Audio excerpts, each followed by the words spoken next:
9월 5일 금요일 아침 우리가 함께 나눌 말씀은 데살로니가전서 4장 13절에서 5장 11절까지의 말씀입니다.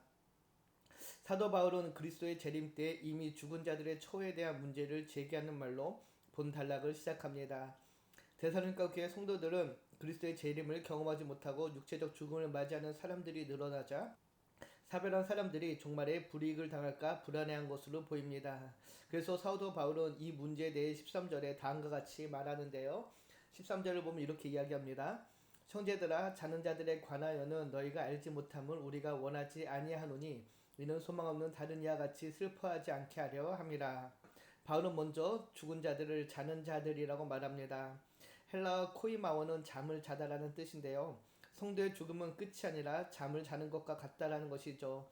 이는 종말론적인 소망이 들어있는 표현으로 이 문제를 거론하며 소망 없는 다른 이와 같이 슬퍼하지 않게 함이라고 이야기합니다. 이것은 다른 지체들의 죽음에 슬퍼하지 말라는 말이 아닙니다. 예수님도 나사렛 죽음 앞에 눈물을 흘리셨던 것처럼 신자들도 사랑하는 사람들의 죽음 앞에 충분히 슬퍼할 수 있습니다. 그러나 성도들은 사후 세계를 인정하지 않는 소망 없는 사람들처럼 소망 없이 슬퍼해서는 안 된다라는 것이죠. 그래서 14절에 다음과 같이 이야기합니다. 우리가 예수께서 죽으셨다가 다시 살아나심을 믿을진대 이와 같이 예수 안에서 자는 자들도 하나님이 그와 함께 데리고 오시리라. 우리가 주의 말씀으로 너희에게 이것을 말하노니 주께서 강림하실 때까지 우리 살아남아 있는 자도 자는 자보다 결코 앞서지 못하리라. 당시 그리스 로마 문화는 죽음 이에 어떤 희망도 없다고 믿었기에 죽음 이후에 소망이 없었습니다. 그래서 세상 사람들은 죽음을 끝이라 여기며 소망 없는 자처럼 슬퍼합니다. 그러나 사도 바울은 우리가 다름은 그리스도께서 죽으셨다가 살아나셨기 때문이라고 이야기하죠.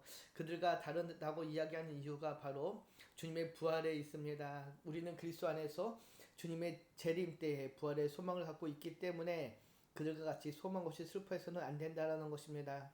예수님께서 죽으셨다가 다시 살아나신 것처럼 예수 안에서 잠든 자들도 그와 함께 다시 일어날 것이기 때문입니다. 그래서 성도의 죽음은 끝이 아니라 재림의 날을 기다리는 잠든 상태임을 기억하시기 바랍니다.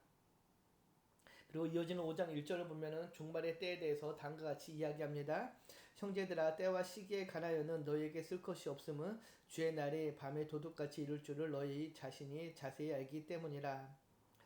1절을 보면 바울은 때와 시기에 관하여 너희에게 쓸 것이 없다라고 이야기합니다. 바울은 데살로니가 교회 성도들이 때와 시기에 대해 집착하는 모습을 지적하며 그날은 우리가 계산하거나 예측할 수 없음을 마치 밤에 도둑이 오는 것 같다라고 이야기합니다. 도둑같이 임한다라는 것은 평안하다, 안전하다는 순간에 갑자기 임한다라는 것이죠. 그래서 성도는 그 때와 시기를 계산이나 예측할 것이 아니라 언제나 준비된 모습으로 살아야 함을 강조하고 있습니다. 종말의 시기를 알아내는 것이 중요한 것이 아니라 그 종말을 기다리며 언제든지 부끄럽지 않도록 준비된 삶을 살아가는 것, 그것이 중요하다라는 것이죠. 그래서 우리는 이 세상을 안일하게 살아서는 안 됩니다. 오늘이란 시간 속에서 주님을 맞을 준비를 하며 최선을 다해 살아가는 것, 그것이 성도가 이 땅을 살아가는 삶의 모습이어야 합니다. 그래서 바울은 4절 이하에 다음과 같이 권면을 이어갑니다. 형제들아, 너희는 어둠에 있지 아니하며 그날이 도둑같이 너희에게 임하지 못하리니 너희는 다 빛의 아들이요 낮의 아들이라. 우리가 밤이나 어둠에 속하지 아니하나니 그러므로 우리는 달인들과 같이 자지 말고 오직 깨어 정신을 차릴지라. 바울은 성도들을 향해 형제들아, 너희는 어둠에 있지 않다라고 이야기하죠. 여기서 어둠은 하나님을 떠난 불신앙, 영적 무지를 가리킵니다. 반대로 성도들은 빛과 낮에 속한 자라고 불리는데요. 빛은 진리와 하나님의 임재를, 낮은 공개적으로 드러난 삶을 의미합니다.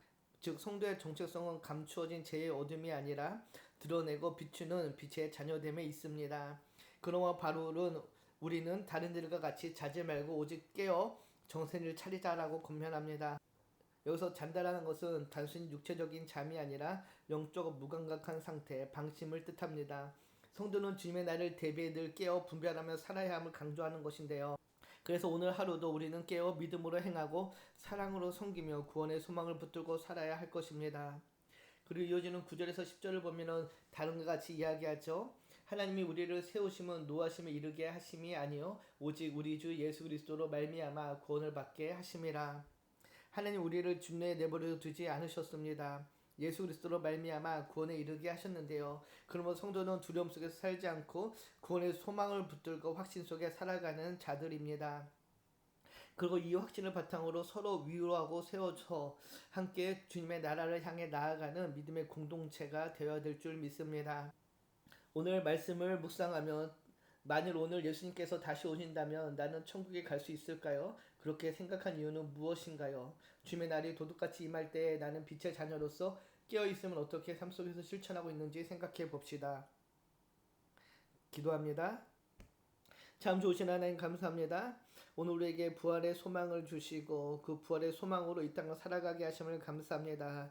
죽음을 두려움으로 바라보는 것이 아니라 하나님 나라를 소망하는 소망의 확신으로 바라보게 하시고 오늘 주어진 삶의 자리에서 하나님 나라를 준비하며 주님이 오실 때를 준비하며 살아가는 주의 자녀 되게 하여 주시옵소서. 감사드리며 우리를 구원하신 예수님의 이름으로 기도드립니다.